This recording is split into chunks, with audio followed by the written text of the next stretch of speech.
Hey guys, just getting ready to start working on the hood a little bit. It's raining out right now, sun's shining and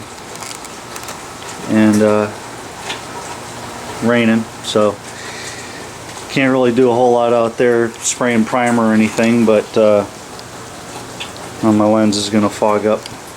Hold on. Anyways, this is about the only the only spot on the hood where the emblem goes. I got some holes right here, and I got this little spot here. This thing zoomed in. There we go.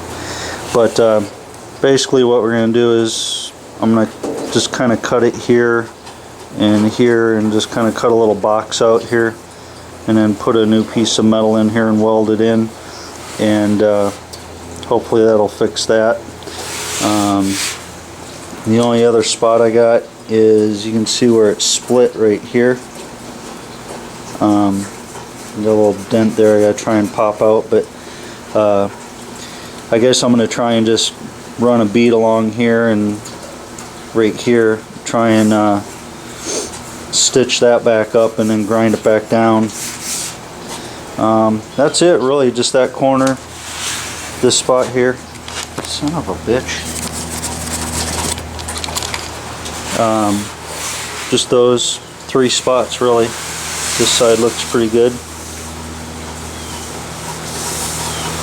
but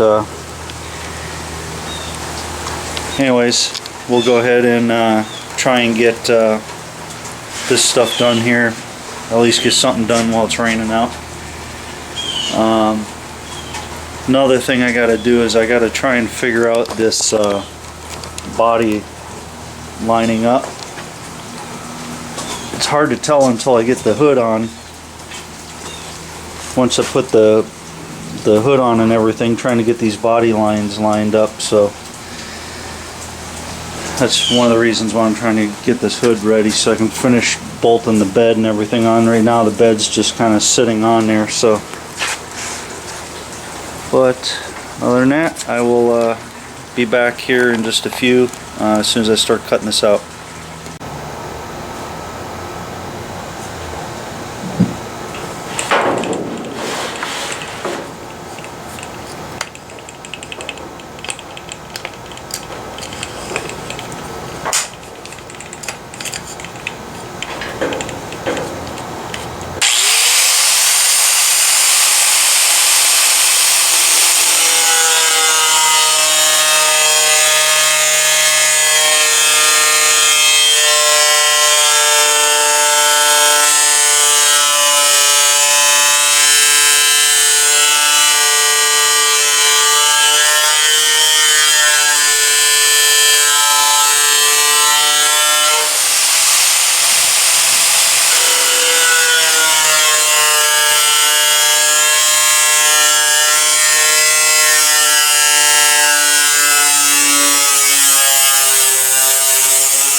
Jesus Christ.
Alright, that's it for patching this. I'll make another video after I get it ground down and everything. The memory card's just about full on this, so anyways, I'll talk to you guys later. And there's pretty much the finished deal. It's pretty close. Just need to hit it with the grinder, clean it up a little bit more, and then once we I clean the edge right here, but should be good. And I gotta tack that other corner, but anyways, I'll talk to you guys. See ya.